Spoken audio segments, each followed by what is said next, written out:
evidence has emerged that points to a sinister coalition between the United States government and organized crime, set up specifically to murder prominent leaders of the new youth culture, including rock musicians. Jimi Hendrix was killed for two reasons. First of all, he had made statements in the teen press calling for the Black Panthers to go to Washington, D.C. and shoot the place up. Secondly, he had done a benefit for Bobby Seale and the Chicago 8. And that got the attention of the FBI and a program called COINTELPRO, which was a surveillance and assassination program. And it led to the murder of 28 Black Panthers. Tupac Shakur makes 29 because he was a Black Panther. Hendrix linked up with the Black Panthers, and for that reason, he was a dead man. COINTELPRO was fostered by J. Edgar Hoover, the chief of the FBI for a very long time, in the late 1950s. And the original goal of the program was to eliminate, in their words, neutralize or defame any kind of young, in Hoover's exact words, messianic black leader who could galvanize all parts of the civil rights movements, black nationalist movements, and white sympathizers, white liberal sympathizers, okay, and get them going into a very progressive, powerful movement. The first clues that Hendrix was a government target emerged from declassified FBI files. In 1976, there were a group of students at Santa Barbara, University of California, who put in for FOIA documents on Jimi Hendrix. They got 6 heavily blacked out pages.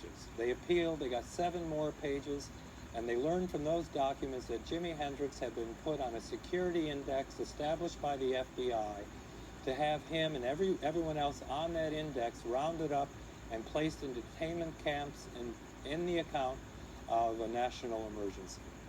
Another interesting thing about the FBI files in this particular case is that they're in national security terms redacted, which means blacked out or censored. Okay, so the very much crucial information, is still not available to the public.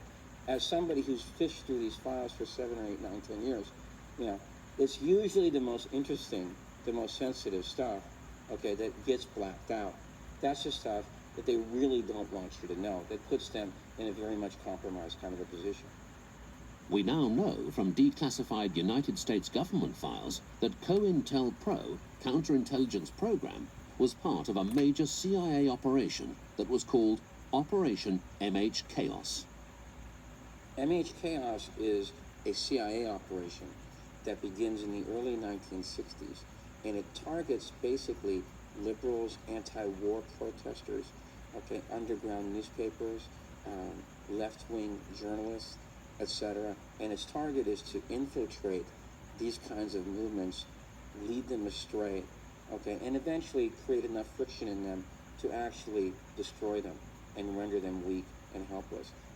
MH Chaos became one of the biggest programs that the CIA had because they felt that they really had to control these forces, which at that time are really gaining some momentum and power. Okay, and so they wanted to, the object was to prevent them from unifying, from becoming, keep them split as far apart, so they become one huge political constitutional force. Nixon was very freedom conservative. of association. You had major operatives like Hunter freedom Liddy, of assembly, who were aware of all this. Tom Charles Houston from Young Americans for Freedom comes to the Nixon administration and draws up plans for detaining dissidents, including specifically Jimi Hendrix. Right? He wasn't a threatening character. Right? He was a musician. That's where his mind and that's where he wanted to be. But as soon as he engaged in politics, it's a different story. And I think that if you're a celebrity, you kind of have to gauge your statements, because you say the wrong thing, you can end up in deep, deep trouble. Well, Hendrix's music was so powerful, and it was so wide appealing. And by 68, 69, especially after his appearance at the Woodstock thing, which is probably the apogee, of his career, it's become a kind of icon, in rock and roll history. Hendrix on stage with the national anthem, etc. He was really ready to become the number one, rock act, in the United States. And with his ties into some of these black nationalist, black power movement, and his liberal sympathies already, You know, if you had Jimi Hendrix actually funneling money into groups like this, then that would really put them in a position to actually spread in a really kind of potent way. One of the problems that a group like the Black Panthers always had is they never had enough money to really finance larger operations that they wanted to get into.